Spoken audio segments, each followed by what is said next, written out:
اللہ الرحمن الرحیم الحمد للہ رب العالمین والصلاة والسلام علی سید الانبیاء وخاتم المعصومین وعلی آلہ وصحبہ اجمعین اما بعد فاعوذ باللہ من الشیطان الرجیم بسم اللہ الرحمن الرحیم وجاهدوا في الله حق جهاده وقال الله تبارك وتعالى والذين جاهدوا فينا لنهدينهم سبلنا وإن الله لمع المحسنين صدق الله مولانا العظيم وبلغنا رسوله النبي الكريم الأمين ان اللہ وملائکتہ یصلون علی النبی یا ایہا الذین آمنوا صلوا علیہ وسلموا تسلیما الصلاة والسلام علیک یا سیدی یا رسول اللہ وعلی آلک واصحابک یا سیدی یا حبیب اللہ الصلاة والسلام علیک یا سیدی یا نبی اللہ وعلى آلك وأصحابك يا سيدي يا نور الله مولاي صل وسلم دائما أبدا على حبيبك خير الخلق كلهم محمد سيد الكونين والثقلين والفريقين من عرب ومن عجم والحبيب الذي ترجى شفاعته لكل حول من الأحوال مقتحم ثم الرضا عن أبي بكر وعن عمر وعن علي وعن عثمان ذي الكرم يا رب بالمصطفى بلغ مقاصدنا يا رب بالمصطفى بلغ مقاصدنا يا رب بالمصطفى بلغ مقاصدنا واغفر لنا ما مضى يا واسع الكرم اللہ رب العزت جل وعلا کا کروڑہ شکر ہے کہ اس کریم نے ہم سب کو آج کے مبارک دن میں نماز جمعہ شریف کے لیے اپنی بارگاہ اقدس میں حاضری کی سعادت نصیب فرمائی۔ خالق کائنات ہم سب کا حاضر ہونا اور اس کی توفیق سے جو کلمات خیر بیان کیے جائیں اور جو اعمال صالحہ بجا لائیں وہ کریم اپنی بارگاہ اقدس میں قبول و منظور فرمائے۔ آج انشاءاللہ العزیز ہم آپ کے سامنے قرآن مجید فرقان حمید میں سے جو آیہ کریمہ تلاوت کرنے کا شرف حاصل کیا، اس کے تحت علامہ محمد اقبال رحمۃ اللہ تعالی علیہ انہوں نے جس طرح قوم کی مرض کی تشخیص کی، مرض کو پہچانا اور وہ اسباب کہ جن کے سبب مرض پیدا ہوئے ان کو بیان کیا، اور پھر اس مرض کے دور کرنے کے لیے علاج اور پھر آگے جو غذا تجویز کی، علامہ رحمۃ اللہ تعالی علیہ نے اس موضوع پر اختصار کے ساتھ آپ کے سامنے حضرت نے جس طرح کلام کیا اس کو اختصار کے ساتھ پیش کرنے کی سعادت حاصل کریں گے۔ رب کائنات جل وعلا مجھے حقیقت بیان کرنے کی توفیق بخشے اور ہمیں سن کر سمجھ کر عمل پیرا ہونے کی توفیق عطا فرمائے۔ رب کائنات جل وعلا قرآن مجید فرقان حمید کے اندر اہل ایمان کے لیے ارشاد فرماتا ہے والذین جاہدوا فینا لنہدینہم سبلنا، اور ایک دوسرے مقام پر وجاہدوا فی اللہ حق جہادی، کہ انسان کی ساری زندگی عمل سے مزین ہے، صبح سے شام تک وہ عمل کی طرف گامزن رہتا ہے، وہ زندگی کے مختلف میدانوں میں مختلف کاموں کے لحاظ سے عمل کرتا ہوا دکھائی دیتا ہے۔ یہ سارا عمل کا جو سلسلہ ہے یہ اس کی کوشش اور کاوش ہے جو وہ اپنی زندگی کی تکمیل کے لیے اور زندگی کے مختلف کاموں کی تکمیل کے لیے سر انجام دیتا ہوا نظر آتا ہے۔ اگر اس ساری کاوش کے پیچھے اس کی نیت صالح ہے، نیت درست ہے، نیت صالح ہے، تو پھر اس کے یہ سارے اعمال اس کے لیے دنیا اور آخرت میں اللہ کے فضل کے حصول کا سبب بن جائیں گے۔ لیکن اگر اس کی نیت صالح نہیں ہے اور اس کے نیت کے اندر کمی ہے، کجی ہے، نیت میں نقص ہے، تو پھر نتیجہ یہ نکلے گا کہ اس کے عمل کا دائرہ کار بھی محدود ہوگا، اور عمل کا دائرہ کار محدود ہونے کے سبب وہ آہستہ آہستہ عروج سے پستی کی طرف بڑھنا شروع ہو جائے گا۔ اب نیت کیا ہونی چاہیے کہ میں نے رب ذوالجلال کی رضا کے لیے کسی بھی عمل کا اہتمام کرنا ہے، اس کی رضا پانے کے لیے اور اس کے دین کی سربلندی کے لیے اور اس کے احکام کی بالاتری کے لیے میں نے یہ کام کرنا ہے۔ یہ ہے اصل نیت بندہ مومن کی، کہ وہ گھر سے نکلتا ہے تو عزم مصمم کر کے نکلے کہ میں جو روزی کمانے جا رہا ہوں، یہ اللہ تعالیٰ نے مجھے جو حلال میرے لیے رزق لکھا ہے میں وہ کمانے جا رہا ہوں، اور اس میں بھی میں نے کوشش یہ کرنی ہے کہ جو حلال رزق میں نے کمانا ہے اس کو حلال جو ذریعہ ہے اسی کے ذریعے کمانے کا اہتمام کروں۔ تو یہ اس کی نیت اگر ہو کہ میں نے رزق کمانا ہے اور رزق جو ہے وہ حلال کمانا ہے اور حلال ذریعے سے کمانا ہے، تو یہ اس کی سوچ کی بلندی ہے، یہ اس کی عقل کی پختگی ہے، اور یہ اس کا اللہ تعالیٰ کے فضل کے حاصل کرنے کی علامت ہے۔ اس نیت پر اگر کوئی بندہ گھر سے چلتا ہے تو اس کا مطلب یہ ہے کہ وہ بندہ اللہ کے فضل کو پانے کی طرف بڑھ رہا ہے۔ اور اگر کوئی بندہ اس نیت سے بغیر نکلتا ہے کہ وہ رزق تو کمانے نکلا، لیکن اس کی یہ نہیں ہے کہ میں اللہ کی رضا حاصل کرنے کے لیے اور رزق حلال کمانے کے لیے اور رزق حلال کو رزق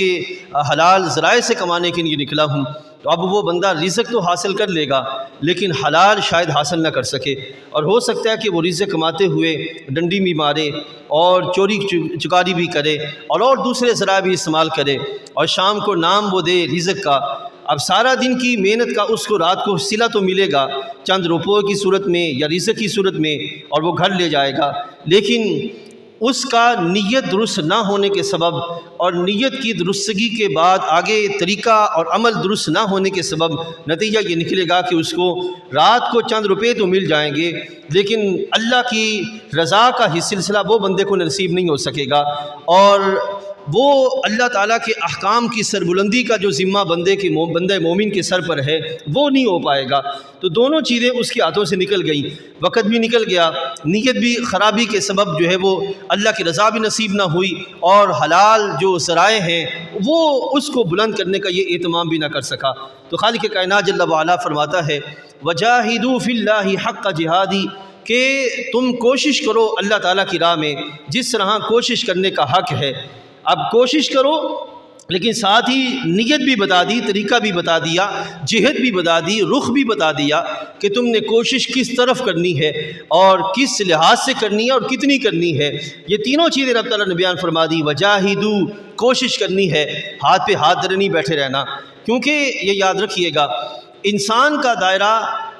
دوسری مخلوقات کے اعتبار سے مختلف ہے۔ آپ دیکھیں پتھر ہیں ان کا انداز اور ہے، وہ جہاں پہ پڑے ہیں وہیں پہ پڑے ہیں، وہیں سے حرکت نہیں کر سکتے، اور درخت ہیں جہاں پہ وہ اگ آئے وہ وہیں پہ قائم ہیں، اس کے علاوہ وہ آگے سوسائٹی کے اندر اپنا عمل جو ہے وہ نہیں سر انجام دے سکتے۔ ہاں ان کا ایک عمل ہے کہ وہ پتوں کے ذریعے آکسیجن اور کاربن ڈائی آکسائڈ کا جو ہے وہ اہتمام کریں گے، اس کے علاوہ ان کا کوئی سلسلہ نہیں ہے۔ لیکن زمانے میں عمل کرنا اور عمل کر کے زمانے پر اپنے اثرات قائم کرنا، یہ کس کا کام ہے؟ یہ انسان کا کام ہے۔ اور پھر انسان سے بھی آگے ہم مومن ہیں، مسلمان ہیں، اللہ اور اس کے رسول علیہ الصلوۃ والسلام کی غلامی کا جو سلسلہ ہے وہ ہمارے سامنے ہے، اور دین اسلام ہماری ذمہ داری ہے۔ اب خالق کائنات فرما رہا ہے کہ تم نے ہاتھ پہ ہاتھ دھرے نہیں بیٹھے رہنا، یعنی کہ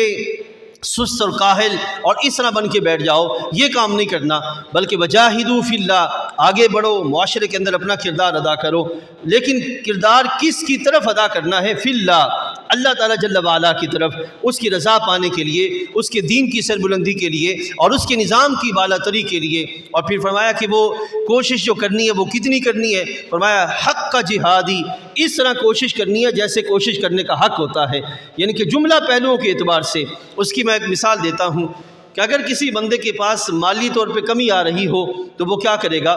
اس کمی کو پورا کرنے کے لیے جس نظام میں ہے وہ اس نظام میں دوسرے نظام بھی ملائے گا، دیکھے گا کہاں کمی ہے، کہاں تھوڑا ہے معاملہ، کہاں نقص رہ گیا ہے، میں اس کو پورا کرنے کا اہتمام کروں۔ تو اسی طرح دینی جو معاملات ہیں یا اللہ کے دین کی سربلندی کا معاملہ، اس میں بھی وہ اپنی طرف سے پوری طریقے سے کوشش کرے کہ کمی کا سلسلہ وہ نہ رہنے دے۔ رب کائنات فرماتا ہے والذین جاہدوا فینا،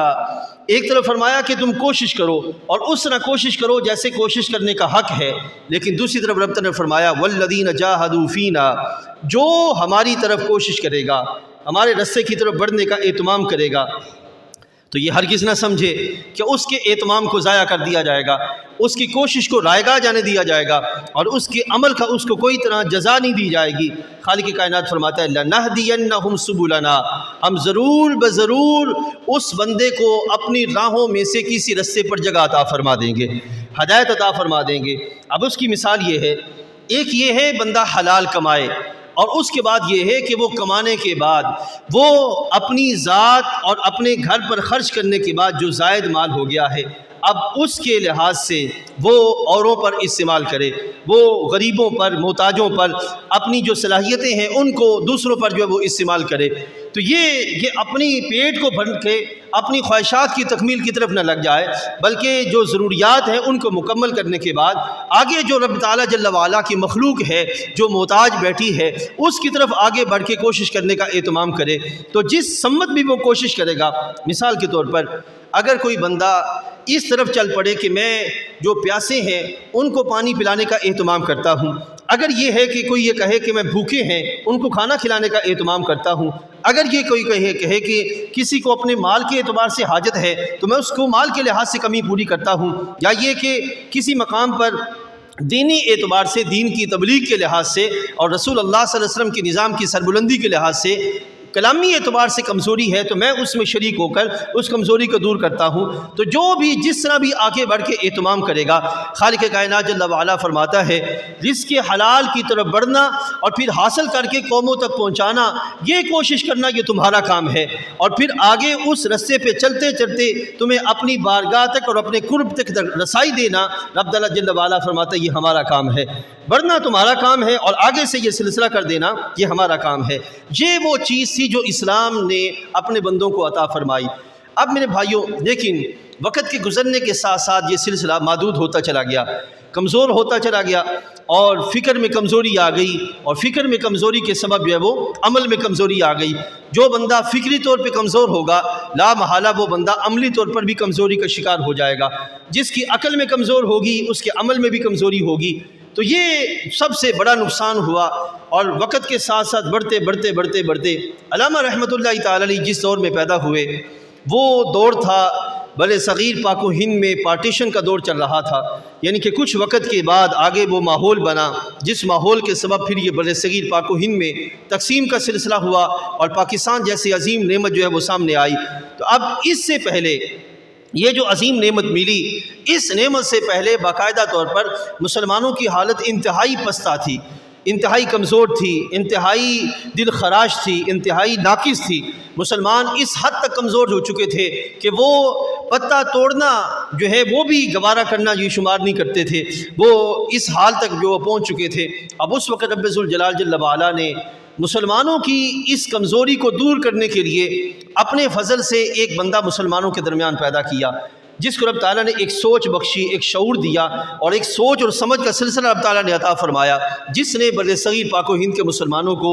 ان کے مرض کو سمجھا کہ ان کو کون سا مرض لگ گیا ہے، اس مرض کے اسباب دیکھے کہ کیا سبب ہے جس کے سبب یہ کام ہمت نہیں کر پا رہے، اور پھر آگے بڑھتے ہوئے مرض کی تشخیص کی، مرض کا علاج تجویز کیا، اور ساتھ ساتھ وہ اسباب کے جس کے ذریعے مرض کے بڑھنے کا خدشہ تھا، اقبال علیہ الرحمہ نے وہ اسباب بھی جو ہے وہ باقاعدہ بیان فرمائے۔ آج میں وہ آپ کے سامنے اسباب رکھنے جا رہا ہوں جو اسباب علامہ رحمۃ اللہ تعالی علیہ نے اس وقت رکھے جس وقت ابھی پاکستان بننے کو تھا اور افراد جو ہیں وہ ہمت کر کے ابھی اٹھ نہیں پا رہے تھے، ابھی سستی تھی، کمزوری تھی، کاہلی تھی اور سوچ میں پختگی نہیں تھی۔ علامہ رحمۃ اللہ تعالی علیہ نے ایک سوچ عطا فرمائی۔ اسی بنیاد پر اگر ہم آج دیکھیں فی زمانہ، عزیز دوستوں، ہمارا آج کا سلسلہ بھی اسی طرح کمزور ہو چکا ہے جس طرح کبھی کسی دور میں پاکستان بننے کے وقت تھا کہ ہم بے یقینی اور غلامی کا جو سلسلہ ہے وہ ہم اپنے ہاتھوں میں لے کے بیٹھ گئے ہیں۔ دینی اعتبار سے ہماری اور ملی اعتبار سے ہم اپنی ذمہ داریوں کو سمجھنا یہ ہم نے جو ہے وہ کسی اور پہ چھوڑ دیا، اور دنیوی اعتبار سے سارے معاملات کو ہم سب کچھ کرنے کو تیار ہیں۔ میں اکثر مثال دیتا ہوں کہ ہم دنیاوی لحاظ سے اکثر خود پلاننگ کرتے ہوئے، نظام بناتے ہوئے اور کوشش کرتے ہیں کہ جتنی جلدی ہو سکے ہم اپنی منزل پانے کو کامیاب ہو جائیں۔ رب کائنات جل وعلا نے دینی اعتبار سے بھی ایک منزل عطا فرمائی ہے، اور وہ منزل کیا ہے کہ اپنی ساری زندگی کو اپنی سانس کے آنے سے جانے تک اور قدم گھر سے اٹھانے سے لے کر گھر میں واپس آنے تک، آنکھ کے صبح کھلنے سے شام کو بند ہونے تک، جملہ معاملات کے اندر اپنی ذات پر بھی دین متین کی سربلندی کا اہتمام کرنا، اور جہاں جہاں عمل کا سلسلہ ہو وہاں وہاں رب ذوالجلال جل وعلا کی دین کی سربلندی کا، اس کے نبی علیہ السلام کے لائے ہوئے نظام کی سربلندی کا اور رب ذوالجلال جل وعلا کی رضا کے حصول کا اہتمام کرنا، یہ چیزیں میرے بھائیوں ہم دیکھتے ہیں کہ جو وقت آگے بڑھ رہا ہے یہ چیزیں ہمارے اندر کمزوری کا شکار ہیں، اور ہم روز بروز پستہ حالت جو ہے،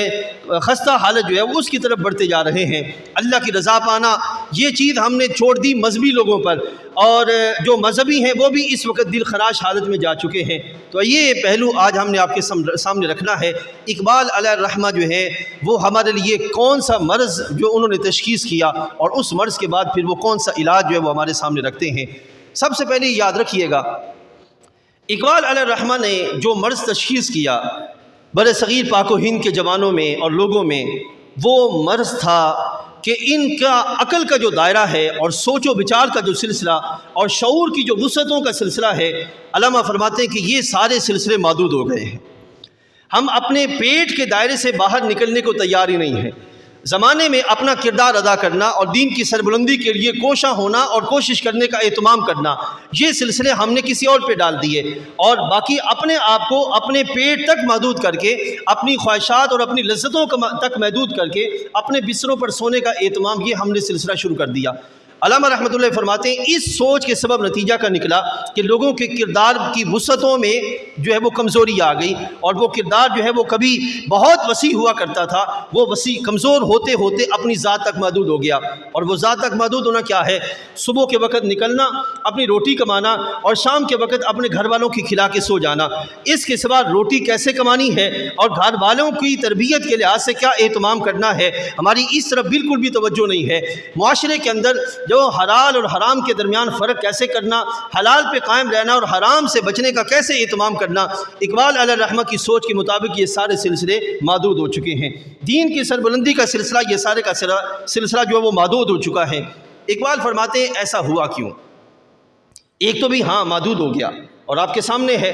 ہم 5 نمازوں کے علاوہ، یہ بھی اللہ تعالیٰ کا بڑا فضل ہے کہ وہ 5 کی توفیق دیتا ہے، 5 نمازوں کے علاوہ سوسائٹی کے اندر کوئی کردار ادا کرنا، یہ ہم نے سمجھ لیا کہ یہ ہمارا ذمہ ہی نہیں ہے، یہ مسجد کے مولوی صاحب کا ذمہ ہے، یا مولوی صاحب بھی اگر کوئی معاشرے کی برائیوں کے لحاظ سے بات کرے تو کہا جاتا ہے مولوی صاحب نماز روزہ پڑھائیں، اس کے سوا آگے کوئی کام نہ کیا جائے یا کوئی بات نہ کی جائے، کیونکہ سوسائٹی میں آپ کا عمل دخل جو ہے وہ ہم قبول نہیں کریں گے۔ اب علامہ رحمۃ اللہ تعالی علیہ فرماتے ہیں کہ ایسا ہوا کیوں؟ فرماتے ایسا اس لیے ہوا کہ ہم جن اساتذہ کے پاس جا کے پڑھتے ہیں یا جن اساتذہ کے پاس ہماری شعور کی آنکھ کھلی، وہ اساتذہ ہی خود روٹی روزی تک محدود تھے، تو انہوں نے ہمارے نوجوانوں کو بھی اسی صورت تک محدود رکھا۔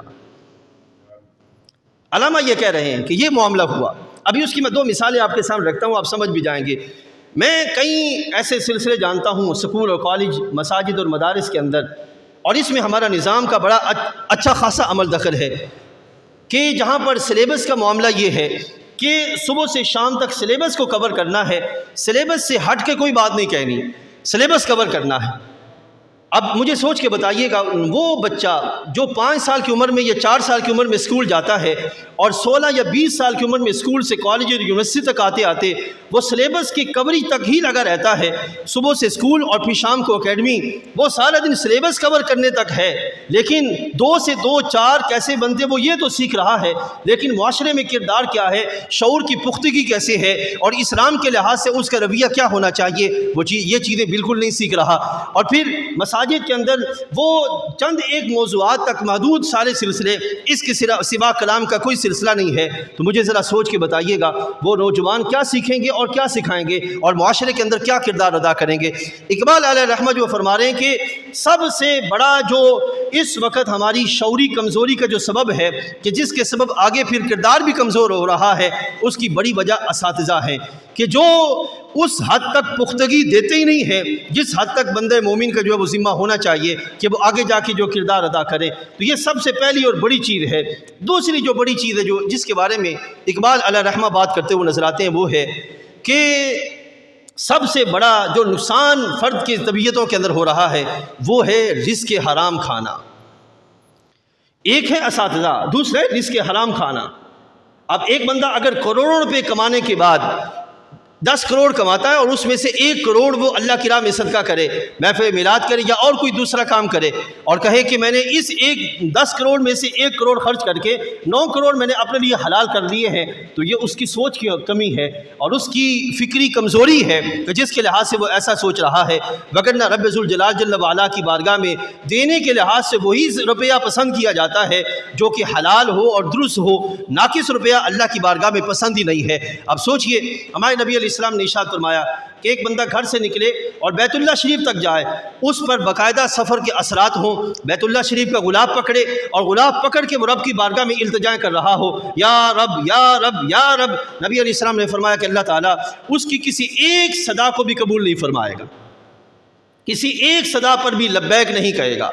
رب ذوالجلال جل وعلا نہیں فرمائے گا۔ حالانکہ ایک دوسری حدیث میں ہے نبی علیہ السلام نے ارشاد فرمایا جب کوئی بندہ توبہ کرتا ہے اپنے کسی عمل سے خالصتاً، تو ادھر سے بندے کا کام ہے کہ وہ کہنا اے میرے رب، اور ادھر رب تعالیٰ فرماتا ہے کہ اے فرشتوں دیکھو میرا بندہ میرے پاس آ گیا ہے۔ اب ایک طرف معاملہ کیا ہے کہ بندہ خالصتاً نیت کی درستگی کے ساتھ اللہ کی بارگاہ میں بڑھے اور رب تعالیٰ کی بارگاہ میں التجا کرے تو اللہ تعالیٰ فرشتوں کے سامنے فرماتا ہے کہ میرا بندہ میرے بارگاہ میں آ گیا ہے، اور دوسرا بندہ اتنا طویل سفر کرنے کے بعد بھی بیت اللہ کا غلاف پکڑے التجا کر رہا ہے، رب تعالیٰ کے حبیب علیہ السلام فرماتے ہیں اللہ تعالیٰ اس کی کسی التجا کو قبول نہیں کرے گا۔ اب سوچئے آخر وجہ کیا ہے؟ اتنی مشقت بھی اس نے کاٹی، اتنی مصیبتیں بھی کاٹیں اور گھر والوں سے دوری بھی اختیار کی، اس کے باوجود اسے رب کی بارگاہ سے کچھ نہیں مل رہا۔ وجہ کیا ہے؟ نبی علیہ السلام نے فرمایا وجہ یہ ہے کہ اس کے تن پہ کپڑا بھی حلال کا اور اس کے من میں خوراک بھی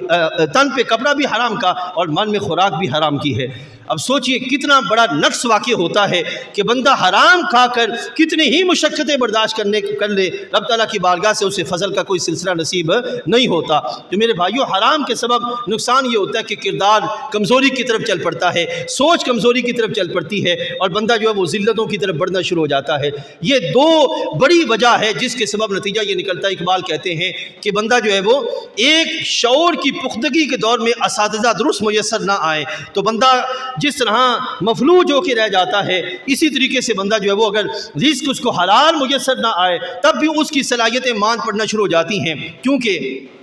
بندہ جو بھی رزق کھاتا ہے وہ بہرحال رزق اس کے جسم کا جا کے حصہ بنتا ہے، خون بنے گا، گوشت بنے گا اور گوشت کے لوتھڑے، یہ سارا سلسلہ بنے گا۔ اگر وہ جو خوراک ہے اس میں حرام کی آمیزش ہے تو پھر نتیجہ کر نکلے گا کہ جو خون بنے گا اس میں نورانیت نہیں ہوگی، جو جسم بنے گا اس میں روحانیت نہیں ہوگی۔ تو جب یہ دونوں چیزیں نہیں ہوگی تو نتیجہ کر نکلے گا کہ بندے کے عمل اور کردار میں وہ پختگی نہیں ہوگی، اس کو وہ شعور ہی نہیں آئے گا جس شعور کے لحاظ سے اسے کوئی کردار ادا کرنا چاہیے۔ تیسری جو چیز علامہ رحمۃ اللہ تعالی ارشاد فرماتے ہیں کہ جو بندہ مومن کی کمزوری کا سبب ہے، تیسری چیز وہ ہے برے لوگوں کی صحبت اختیار کرنا،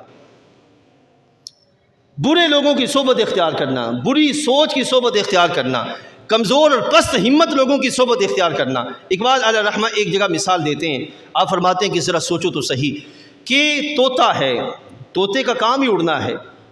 کہ تم اڑو، یہاں سے اڑو وہاں جاؤ، وہاں سے اڑو وہاں جاؤ، وہاں سے اڑو وہاں جاؤ، یہ طوطے کا کام ہے۔ لیکن اگر طوطے کے بال اور پر باندھ دیے جائیں اور باندھ کر اس کو کچھ وقت تک جو ہے وہ ڈال دیا جائے پنجرے کے اندر، تو وہ جب کچھ وقت کے بعد اس کو پنجرے سے نکالا جائے گا تو اس طوطے کا حال کیا ہوگا؟ وہ لوٹ کر پھر دوبارہ پنجرے کی طرف جانے کا اہتمام کرے گا۔ میرے بھائیوں، آج کے مسلمانوں کا یہی حال ہو چکا ہے کہ ہمارے بال اور پر کاٹ دیے گئے ہیں، نہ ہمارے پاس سوچنے اور سمجھنے کی صلاحیت ہے، نہ ہمارے کردار میں کچھ کرنے کا جو جذبہ ہے وہ باقی رہا ہے، جس کا نتیجہ یہ نکل رہا ہے کہ کوئی ہمیں 1000 دفعہ جگانے کی کوشش کرتا ہے، اس کے باوجود ہم کہتے ہیں کہ ہمیں غلامی بہتر ہے، ہمیں بے یقینی کا یہ سلسلہ ہی قبول ہے، ہمیں یہیں پہ رہنا ہے، یہاں سے ہم نے باہر نہیں نکلنا۔ میرے بھائیوں، اکثر میں مثال دیتا ہوں کہ ہمارا حال وہ ہو چکا کہ ایک دور دراز صحرا میں کوئی بندہ کھڑا ہے، اس کو پتا ہے کہ صحرا کی تپش میرے پاؤں کو جلا رہی ہے اور مجھے پانی کی ضرورت ہے، پیاس کی ضرورت ہے، سائے کی ضرورت ہے، سامنے ایک باغ ہے جہاں پہ سب کچھ موجود ہے، لیکن وہ اس جلن کا اتنا عادی ہو چکا ہے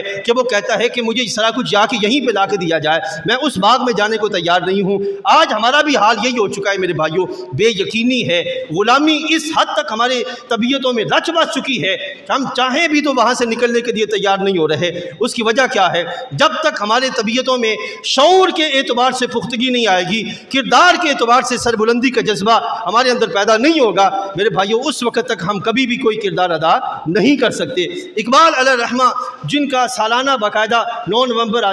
کا دن آتا ہے اور ہم ان کو احسال ثواب کر کے چھٹی کر کے ان کی جو ہے وہ قبر کی روشنی کے لیے دعائیں کر کے پھر اپنے کردار کی طرف واپس لوٹ جاتے ہیں، مجھے ذرا سوچ کے بتائیے میرے بھائیوں، اگر ہم 100 سال بھی یہ کام کرتے رہیں، اقبال کی قبر کی روشنی کے لیے دعائیں اور اپنے کردار کی تبدیلی کے لیے کچھ نہ کیا جائے، اپنی شعور کی درستگی کے لیے کوئی اہتمام نہ کیا جائے، تو کیا ہماری زندگی میں کوئی تبدیلی آئے گی؟ سوچ کے بتائیں، ہماری زندگی میں کوئی تبدیلی آئے گی؟ تبدیلی تب آئے گی جب تک خدا نے آج تک اس قوم کی حالت نہیں بدلی۔ نہ ہو خیال جس کو آپ اپنی حالت کے بدلنے کا، رب ذوالجلال کا واضح اعلان ہے، ان اللہ لا یغیر ما بقوم حتی یغیروا ما بانفسہم۔ رب ذوالجلال جل وعلا کبھی بھی اس قوم کی حالت ذات پہ رحم نہیں کرتا جب تک وہ قوم خود اپنے آپ کو بدلنے کا ارادہ نہ کر لے۔ تو میرے بھائیوں، سوچ کے بتائیے گا، اگر ہم صرف اپنی نمازوں تک محدود ہیں اور کوئی بندہ نمازیں اور میلاد میں شرکت کر کے سمجھ رہا ہے کہ مجھ سے بڑا مسلمان کوئی نہیں، اس کے کاروبار میں حالت حرام تک ہے، اس کے معاملات میں حالت حرام تک ہے، تو میرے بھائیوں اس کو سمجھنا ہوگا کہ حرام اور حلال دونوں مل کر میرے حلال کا کیا نقصان کر رہے ہیں۔ ایک لقمہ اگر حرام کا پیٹ میں آ جائے تو حلال کی ساری برکتیں زائل کر دیتا ہے، تو جس کا روزانہ کو روپیہ ہی حرام کا ہو، وہاں پہ بندے کا معاملہ کیا ہوگا؟ اور پھر میں یہ بھی بات آپ کے سامنے رکھوں، رزق کون سا؟ رزق سے مراد یہ نہیں ہے کہ چند لقمے کمانا صرف یہ رزق ہے، بلکہ آپ باقاعدہ مطالعہ کریں تو آپ کو پتہ چلے گا رزق کے مراد یہ ہے النصیب والعطا، جو بھی بندے کے نصیب میں ہے، جو بھی بندے کو ملتا ہے وہ اس کا رزق ہے، وہ اس کی اولاد ہو اس کا رزق ہے، مال ہو رزق ہے، سماجی معاملات ہو رزق ہے، وہ گھر میں سکون کی کیفیت ہو رزق ہے، یہ ساری چیزیں رزق کی کیفیت ہیں جو رب تعالیٰ بندے کو عطا فرماتا ہے۔ لیکن اگر سماجی معاملات میں بیس بری ہے، حرام والی ہے، اور کاروبار کے لحاظ سے بیس بری ہے کہ وہ حلال اور حرام کی تمیز نہیں کرتا، اور اسی طرح جتنے بھی معاملات ہیں وہ کسی طرح کی تمیز نہیں کرتا، تو وہ یہ سمجھ لے کہ میں اپنا رستہ جہنم کی طرف آسان کر رہا ہوں، میں کبھی بھی معاشرے کے اندر درستگی کا اہتمام نہیں کر سکتا۔ علامہ رحمۃ اللہ تعالیٰ علیہ کے نزدیک یہ 3 بنیادی اسباب ہیں جو قوموں کی تنزلی کا سبب بنتے ہیں، قوموں کی گراوٹ کا سبب بنتے ہیں، اور قوموں کی جو ہے وہ ذلت کا سبب بنتے ہیں۔ یہ 3 بنیاد، پہلی چیز کیا ہے؟ اساتذہ کا ناقص پایا جانا، ان کی سوچ ناقص ہو۔ وہ پوسٹ بڑی عمدہ ہے لیکن اس پوسٹ پہ بیٹھے ہوئے بندے وہ صرف اپنے آپ کو صرف اس حد تک محدود کر لیں کہ ہم نے سلیبس کور کروانی ہے، اس کے سوا ہماری کوئی ذمہ داری نہیں ہے۔ اسی طرح رزق کے اعتبار سے اللہ نے بندے کو جس طرح چلنے کا حکم دیا ہے وہ اس طرح چل کے اپنا نظام نہ بنائے، بلکہ خود ساختہ جیسے آج ہمارا ماحول بنا ہوا ہے اس طرح وہ بڑھنے کا اہتمام کرے۔ اور تیسری جو کیفیت یہ ہے کہ وہ بروں کی صحبت میں جا بیٹھے تو نتیجہ کیا نکلے گا؟ اس کی ساری صلاحیتیں ماند پڑ جائیں گی، شعور جو ہے وہ عروج کی طرف جانے کی بجائے پستی کی طرف چلنا شروع ہو جائے گا۔ سوچ لیجئے میرے بھائیوں، ہماری زندگی کا مقصد کیا ہے؟ کسی نے بڑا خوب کہا کہ میری زندگی کا مقصد تیرے دین کی سرفرازی، میں اس لیے مسلمان، میں اس لیے نمازی۔ ہماری نمازوں کا مقصد سوائے ثواب کے اور کچھ بھی نہیں رہا، اور دوسرے دین کے معاملات سارے کے سارے وہ صرف تعلقات کے نبھانے تک رہ گئے، اس کے سوا اللہ کی رضا کو پانا، اللہ کی رضا کو حاصل کرنے کا سلسلہ محدود ہوتا چلا گیا۔ تو میرے بھائیوں سوچئے گا ہماری زندگی میں انقلاب کیسے آئے گا، تبدیلی کیسی آئے گی؟ ہم جو رب ذوالجلال کے فضل کو پانے کا اگر اپنے اندر ہی جذبہ پیدا نہیں کرتے تو ہم کیسے جو ہے وہ خیر کی طرف بڑھیں پڑھیں گے۔ آئیے، اقبال علیہ الرحمہ نے یہ ساری چیزیں دیکھنے کے بعد اب اقبال نے علاج تشویش کیا۔ علاج کیا ہے؟ اقبال کہتے ہیں کہ علاج یہ ہے کہ ہم میں سے ہر ایک یہ سوچے کہ ہمارے آباء و اجداد کون تھے، ہمارے بڑے کون تھے۔ ایک وہ بڑے ہیں جو نسبی بڑے ہیں، یعنی کہ نسب جن کا ہے، جن کی اولادیں ہیں ہم، ایک وہ بڑے ہیں۔ اگر بالفرض وہ بڑے کچھ نہیں کر پائے تو آ جائیں دوسری طرف جو مسلمان ہم جو قوم ہیں، ہمارے بڑے کون ہیں۔ اب سوچ لیجیے ایک لمحے کے لیے، آپ ہمارے بڑے اولیاء میں آ جائیں تو اولیاء کاملین میں حضرت سیدنا شیخ عبد القادر جیلانی ہو، خواجہ خواجگان معین الدین چشتی اجمیری ہو، حضرت بابا فرید الدین گنج شکر ہو، حضرت داتا علی بن عثمان حجویری ہو، یا اور دوسرے جتنے بھی مشائخ ہیں، میں آپ سب سے پوچھتا ہوں کیا یہ عیسائیوں کے پاس ہیں؟ کیا یہ ہندوؤں کے پاس ہیں؟ سکھوں کے پاس ہیں؟ اسی طرح اگر شاعروں میں آ جائیں تو ہمارے ہاں جو شاعر ہیں علامہ اقبال رحمۃ اللہ تعالی علیہ، کیا اس طرح کا کوئی شاعر ہندوؤں اور سکھوں میں پایا جاتا ہے؟ کہیں بھی ایسا شاعر آپ کو کہیں نہیں ملے گا۔ اور اسی طرح اگر ہم اپنے نبی آخر الزمان کی بارگاہ میں آ جائیں تو ایسا نبی کیا عیسائیوں کے پاس ہے یا کیا یہودیوں کے پاس ہے؟ اور پھر ہماری کتاب دیکھیں، کتاب انقلاب قرآن مجید فرقان حمید، نہ عیسائیوں کے پاس نہ یہودیوں کے پاس۔ تو مجھے ذرا سوچ کے بتائیے گا، یہ سب کچھ ہونے کے باوجود ہم پستی کی طرف کیوں ہیں؟ اس واسطے کہ ہم نے اس طرف سوچنا ہی چھوڑ دیا، ہم نے اس رخ پہ چلنا ہی چھوڑ دیا، اس رخ کی طرف لحاظ سے آگے بڑھ کے دیکھنا ہی چھوڑ دیا، ہم نے وہ رخ ہی وہ پکڑ لیا کہ جہاں پہ اس کی بہاریں آتی نہیں ہیں۔ مجھے ذرا سوچ کے بتائیے کتنے ہم میں سے ایسے ہیں جنہوں نے باقاعدہ قرآن مجید کو کتاب انقلاب کی صورت میں روزانہ پڑھنے کا اہتمام کر رکھا ہے؟ چند ایک ہی ملیں گے، اس کے سوا آپ کو کہیں نظر نہیں آئیں گے۔ ہفتے گزر جائیں گے لیکن قرآن کے پڑھنے کا اہتمام نہیں ہوگا۔ سرکار کی سیرت کے لحاظ سے قریباً میں 3 سے 4 جمعے ہو گئے تواتر کے ساتھ کہہ رہا ہوں، میرے بھائیوں سیرت پڑھی جائے۔ ہم میں سے کتنے ہیں جو سیرت پڑھنے کا اہتمام کر رہے ہیں؟ اسی طریقے سے میرے بھائیوں ہمارے اسلاف میں اقبال ہیں، ان کی شاعری کو پڑھا جائے۔ یہ شاعری وہ انقلابی سوچ ہے، ایران میں پڑھی جاتی ہے، ترکی میں پڑھی جاتی ہے۔ آج بھی اگر آپ ترکی کے صدر جو ہیں ان کی تقریریں اٹھا کے دیکھ لیں، ہر دوسری تقریر کے اندر وہ اقبال کی شاعری کا حوالہ دیتے ہوئے نظر آتے ہیں۔ وہ اور پھر دیکھیں ان کی طرف کہ وہ بجائے پستی کی طرف جانے کے وہ عزتوں کی طرف بڑھ رہے ہیں، عروج کی طرف بڑھ رہے ہیں، مالی طور پہ وہ مضبوط ہو رہے ہیں اور افرادی اعتبار سے وہ مضبوط ہو رہے ہیں، سیاسی اعتبار سے وہ مضبوط ہو رہے ہیں اور مغرب کا سامنا کرنے کے لحاظ سے وہ مضبوطی کی طرف جا رہے ہیں۔ تو میرے بھائیو ہم پستی کی طرف کیوں ہیں؟ صرف اس واسطے کہ ہمارے بڑے لیڈروں نے بھی قرآن کو اپنے مفاد کے لیے استعمال کرنا شروع کر دیا اور باقی قرآن کو انقلاب کے لحاظ سے، کتاب کے لحاظ سے پڑھنا یہ ہم نے ترک کر دیا۔ نتیجہ کر نکل رہا ہے کہ قرآن سے دوری کا نتیجہ صرف مفلوجی ہے، اس کے سوا کچھ نہیں ہے کہ ہم مفلوج ہوتے جا رہے ہیں، پیرالائز ہوتے جا رہے ہیں، ہماری حیثیت ختم ہوتی چلی جا رہی ہے۔ اس واسطے میرے بھائیو اقبال جس علاج کی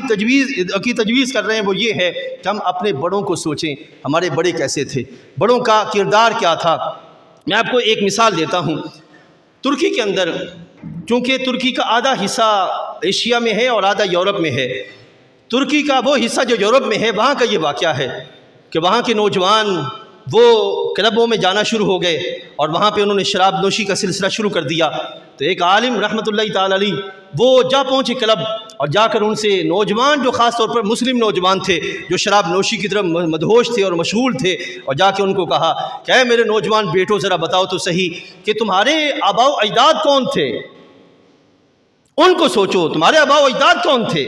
تمہیں جو اندھا کر کے یہاں پہ کلب میں لا کے کھڑا کر دیا، تمہیں شراب پیو، تم نشہ کرو اور تم ان چیزوں کی طرف جو ہے وہ بڑھتے رہو، تمہارا کوئی کردار نہیں ہے۔ انہوں نے بتایا کہ تمہارے آباء و اجداد وہ تھے جنہوں نے پوری دنیا میں اسلامی خلافت کو قائم کرنے کا اہتمام کیا، سلطنت عثمانیہ جنہوں نے قائم کرنے کا اہتمام کیا وہ تمہارے آباء و اجداد تھے۔ ذرا سوچو ان کو کہ تم ان کی اولاد ہو، تم ان کا خون ہو۔ کہتے ہیں کہ اس طرح انہیں سمجھایا کہ ان کی آنکھوں میں آنسو آ گئے، ان سب نے توبہ کر لی اور توبہ کر کے رب ذوالجلال جل وعلا کی بندگی کی طرف لوٹ آئے، یہاں تک کہ انہوں نے آج جو رجب طیب اردگان کے جو پالیسی اور جو پارٹی ہے اس میں بڑا کردار ان نوجوانوں کا ہے جن کو وہاں سے توبہ کروائی گئی تھی۔ تو مجھے ذرا سوچ کے بتائیو میرے بھائیوں کہ ہمارے آباء و اجداد جنہوں نے پاکستان کے اصول کے لیے قربانیاں دی تھیں، ہم کیا کر رہے ہیں؟ ہم ہاتھوں پہ ہاتھ دھرے صرف اپنی کمائی کھانے میں مشغول، اس کے سوا ہمارا کوئی کردار نہیں ہے۔ کب تک ہم جو ہے وہ اس حالت میں رہیں گے، کب تک ہم اس رویے میں رہیں گے، اور کب تک جو ہے وہ ہم اس سے تحت اپنا وقت گزارنے کا اہتمام کرتے رہیں گے؟ تو سب سے پہلے اقبال نے کہا کہ کیا کرو، اپنے اندر جو ہے وہ کیا کیفیت پیدا کرو کہ ہم کن کی اولاد ہیں، اس طرف جو ہے وہ بڑھنے کا اہتمام کیا جائے۔ دوسرا، حضرت اقبال رحمۃ اللہ تعالی فرماتے ہیں کہ یہ جو خاک نشینی کا تم نے سلسلہ اختیار کر لیا، کھاؤ پیو اور سو جاؤ، اقبال کہتے ہیں کہ یہ تو اسلامی فلسفہ ہی نہیں ہے، یہ تو اسلامی فلسفہ ہی نہیں ہے، کھاؤ پیو اور سو جاؤ، یہ ویسٹ کا فلسفہ ہے، ایٹ ڈرنک اینڈ بی میری یو ول بی ڈائی، یہ ویسٹ کا فلسفہ ہے کہ کھاؤ پیو اور شادی کرو، اپنے بچے پیدا کرو، اس کے سوا تمہاری کوئی زندگی نہیں ہے، کل تم نے مر جانا ہے۔ اقبال کہتے ہیں کہ کھانا پینا تو جانور بھی کرتے ہیں، اولاد تو وہاں بھی ہوتی ہے، تو پھر تمہارے میں اور ان میں فرق کیا ہے؟ اقبال کہتے ہیں کہ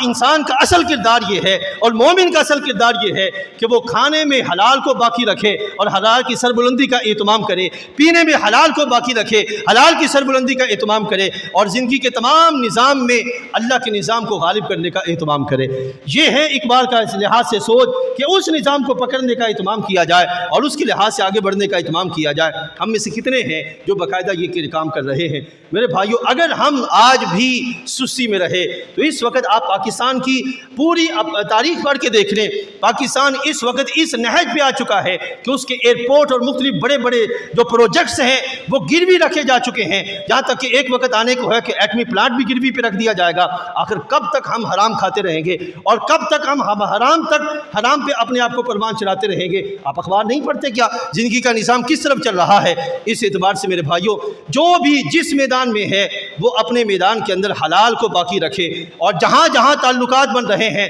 جو لوگ ٹک ٹاک پہ ہیں وہ اپنے تعلقات اور اپنے معاملات کو حلال پہ لائیں، جو سوشل میڈیا کے مختلف پروگرام کرتے ہیں وہ بھی حلال والا کام کریں، اور یوٹیوب پہ جو بڑا بڑا کردار ادا کر رہے ہیں وہ بھی حلال پہ آنے کا اہتمام کریں۔ یہ وہ بڑے بڑے ذرائع ہیں جن پہ ہمارے نوجوان کردار ادا کرتے نظر آ رہے ہیں۔ میرے بھائیوں، اگر ہم اس نہج پہ چلیں گے تو پھر نتیجہ کیا نکلے گا؟ اللہ تعالیٰ جل وعلا ہمیں اپنے فضل کی بہاریں ضرور عطا فرمائے گا، اور اگر ایسا نہیں کریں گے تو آپ فرماتے ہیں اقبال علیہ الرحمہ کہ شیر کے بچے کو اٹھا کر بکری کے ساتھ جو ہے وہ بکری کے جو